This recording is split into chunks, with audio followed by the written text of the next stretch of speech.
Now we've all seen this clip, fighting game players and non-fighting game players. And it doesn't matter what game it is, parrying in general is such a damn cool mechanic. And getting to the point that some fighting games started incorporating it as a mechanic that everyone can use, like Tekken's low parry system and Smash's perfect shield. But even if a fighting game didn't have a universal parry mechanic, they at least had specific characters be able to parry. And the biggest ones for me personally would be Street Fighter V's Ryu, Dragon Ball FighterZ Jiren, and Grand Blue Fantasy Zeta.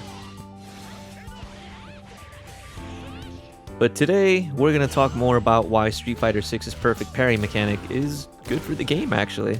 Also, throw me a like if you enjoy this type of content. It lets me know that I should keep doing it, and it helps the channel out a lot. Thanks. Now, perfect parrying is something that anyone can do in the game if you press the dedicated parry button exactly 2 frames before an attack connects, which isn't easy at all, and some people are still stuck in the past, but I'm gonna have you know that it's a lot less lenient than Third Strike's parry. So Third Strike gave you a window of 6 to 10 frames to parry an attack, and you can see how lenient that window really is when my character is seen walking forward a little bit and the parry animation still manages to come out. But if you were an absolute crackhead, a parry addict, I'm talking about your underwear having shit stains. Well, my friend, congratulations, you managed to parry within a 2 to 3 frame window and got the red parry animation. Now please, go take a shower. And you may be wondering, well, Twisted, if it's such a hard thing to pull off, then why is it an issue? And I'd tell you that it isn't an issue, but some pro and casual players just have one thing in common here, and that's that they like to bitch.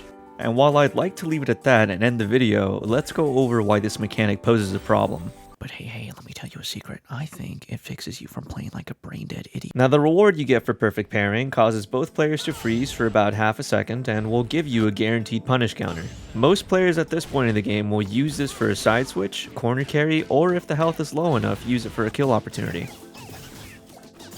Seems pretty strong, right? Can you believe that players used to think that the mechanic was actually underwhelming? And if you didn't spend any resources, then yeah, of course, but the mechanic shines when you spend resources to get a better position in the neutral game. So we jump back to the beginning and ask, why is this mechanic healthy and good for the game instead of yucky and needs to be nerfed? Well, as in my last video and in this video, I'm sure you've been hearing me call it as a way to stop brain-dead gameplay. So let's jump into training and show you what I mean. Ken's Dragon Lash is one of the most thoughtless, brain-dead, just do it and win neutral moves in the game. It moves you forward, is +1 on block, and +3 on hit. The higher the number is just means how much he can bend you over once he gets you in that situation. He can choose to go for a throw, a button, a throw bait.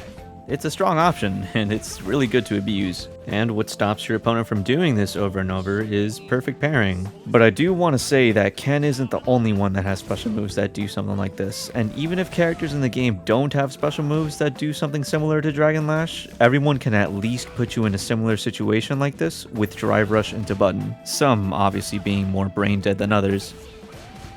But perfect parry isn't just meant to stop these easy win neutral special moves, it's meant to stop brain dead pressure and game plans. Everyone in the game, for example, can do a light block string that leaves you in a safe range and can be converted into a combo if they get a counter hit. So what stops someone from doing this light block string at every opportunity they get? Oh right, perfect parry. Oh, well, what if you're a character that doesn't have an invincible wake-up option like EXTP, so you have to use a wake-up super, while every other character in the game gets to abuse you every time they get a knockdown on you? Oh wait, that can't happen, because perfect parry exists. Gee, oh golly, I can't mindlessly press my buttons that leave me at +infinity after I knock you down. Oh my gosh, you're telling me I can't always use the button that's plus on block and lands me a combo conversion on hit every time I knock you down? Now, I'm no genius, but it seems like Capcom doesn't want you to stick to the same strategy and set play that those of us experienced and saw in Street Fighter V. And that's exactly why I believe some pro players complain about the mechanic. Perfect parry actively encourages you not to use the same block string timing and strategy against every opponent you go up against. But hey, it's a lot easier to complain about a mechanic than it is to adapt to it, right? All that being said, if they were to nerf the mechanic or change it in any way, the only thing that I'd like to see is that you shouldn't be able to block right after using it. I mean, right now, losing a bar of drive meter and losing 20% is pretty significant, and losing any more drive meter or health would just make players not even want to risk perfect pairing. But I think I've yapped enough, so what do you guys think? Do you think the mechanic needs more of a nerf than what I mentioned? Are you happy with the way it is currently, or does it need something else entirely?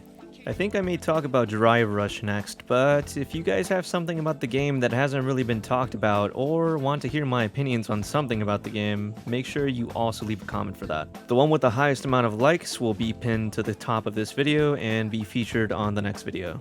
Lastly, big shoutouts to Spiral God King for being one of the very first people to become a member to the channel and throwing a buckaroo my way.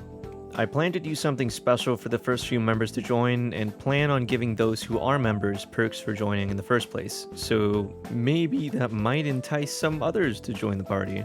But yeah, that's it for me. Have a good rest of your morning, afternoon, or evening, and I'll see you boys on the next one.